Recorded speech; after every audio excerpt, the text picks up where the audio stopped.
Good morning, folks. Happy Friday. So, today we are going to talk a little bit more about coal power and iron and all sorts of fun stuff. We're going to talk about power, power, power. All right. So, earlier on in this unit, earlier this week, we've been talking about a lot of these factories that are popping up. And we're going to talk about the growth of factories in a lot more detail next week. But right now, we'll just kind of talk about the power of those factories and of these machines that we're seeing pop up everywhere in England. So initially, most factories needed to be located near rivers.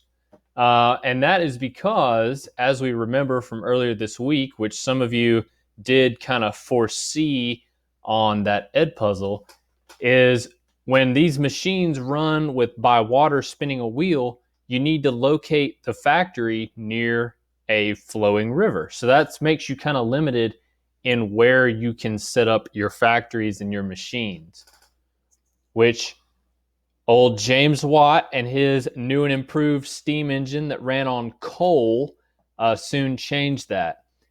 When you could set up a steam engine that ran on coal and just import the water, you could set up a machine, and then therefore you could set up factories pretty much everywhere, right?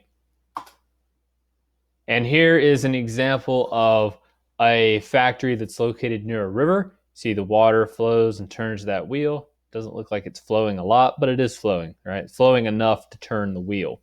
Okay. So that's what, when you think of like a mill, like a textile mill, that's what you generally think of with the big wheel out front. We have one near us called Murray's Mill. All right. And since steam engines were becoming so popular, we needed ways to get coal, a lot of coal.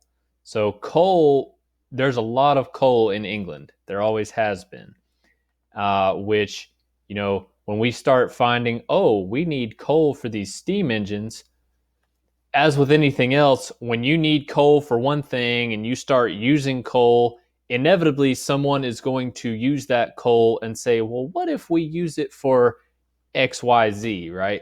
That's how inventions happen. You see something or you invent something and you say, well, what if we use it for this? Or what if we do this? People question, people experiment, thanks to the scientific revolution.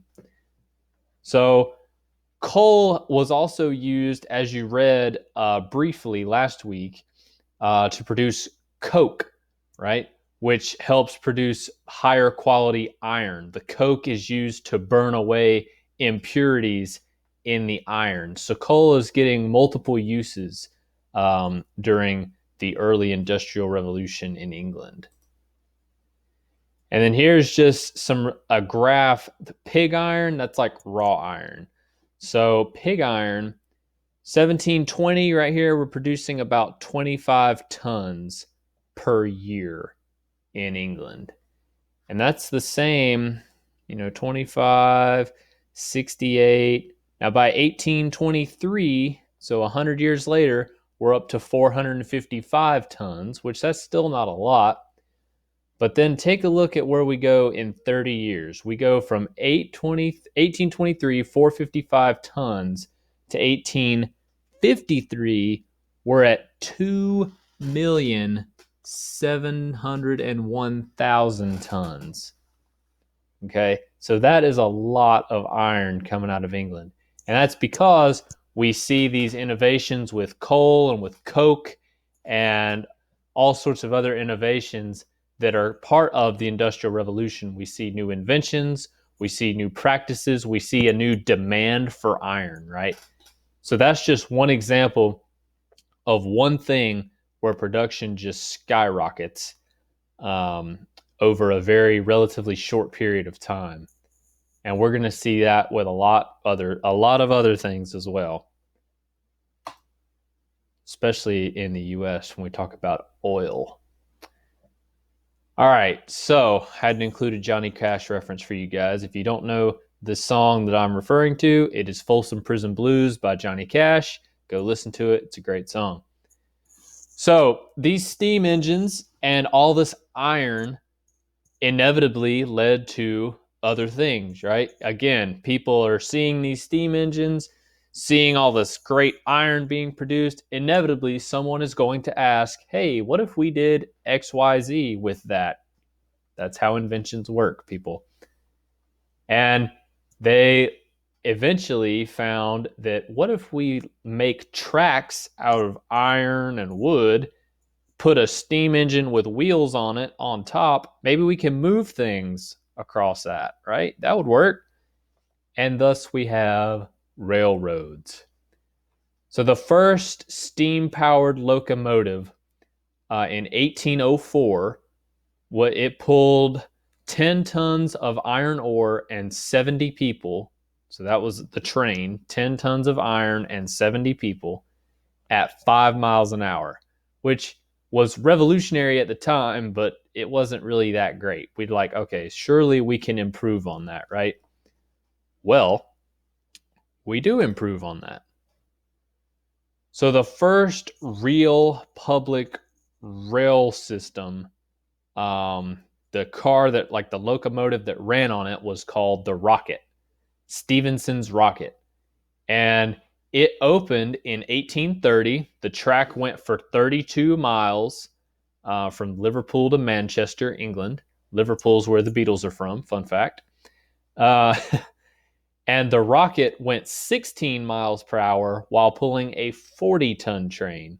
So in 1804, you got 10 tons going 5 miles an hour. Now by 1830, less than 30 years later, we've got 40 tons going 16 miles an hour. Now that we can work with, okay, that's good. And then we keep on expanding, keep innovating, keep inventing, keep making things better. By 1850, Great Britain, just that small little island, had more than 6,000 miles of train tracks, and more being added every day. This is a really good graphic of Stephenson's Rocket. So it's kind of getting more along the lines of what you think of when you think of a train, like a coal-powered train. So you've got your steam engine right here, your boiler, right, that has the water. Then you take this guy, has the coal, this guy. That would be kind of a miserable job because you'd have to be shoveling coal all day long. Because if you stop shoveling, eventually the train's going to burn up all the coal and you're not going to go anywhere. And your boiler's going to get too hot and it's going to explode. And that would kill you. So that probably wouldn't be the best option. Okay. Now, railroads are great for transporting things, but what else are they great for, right? Well, for number one, railroad building was an excellent opportunity for all of our recently unemployed farmers that we talked about due to the enclosure system. We have a lot of farmers that are looking for work. Building railroads was an excellent opportunity for them. And obviously, railroads really cut down the cost of transportation. So that leads to lower prices on goods. You don't have to charge as much because it doesn't cost you as much to transport, right? And that also allows you to sell in larger markets. You can sell more things. You can sell things far away because the time of transportation is cut down. So say if you have food, you can sell it further and it won't be spoiled yet. So that opens you up to larger markets to sell your items. More sales led to more factories. More factories led to more industrialization. And furthermore, business owners could invest their profits. What that means is you take your profits, your money that you make after you spend everything to run your business, that's the money you have left over. You take that and yeah, you could keep it. Or I could take, let's say I make $100 profit on selling fruit. I could keep that and spend it on whatever. Or I can say, hey, I'll give you my $100 to build, I don't know, your railroad. But in return, I want 5% of the money you collect, I'm going to get my money back fairly quickly. That's like what these guys on, if you're familiar with the show Shark Tank, that's what they do. They give people their money in exchange for, a percentage of the company or a percentage of the profits or what have you. That's investing. You invest your money for something else. You're not going to get it back right away, but you'll get it back eventually, right? And probably more than you invested. That's why investing for a lot of people is a very smart business decision. Now, I'm not an economist and I'm not a financial planner, but I can tell you that investing worked out really well for some people that we're going to talk about in the Industrial Revolution. So stay tuned for that. Okay. And that is it for today. Now, there have been some questions throughout this video, so I hope you answered those and got them all right. They're super easy.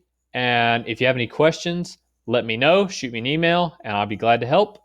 If not, talk to you guys later. Have a great weekend. Goodbye.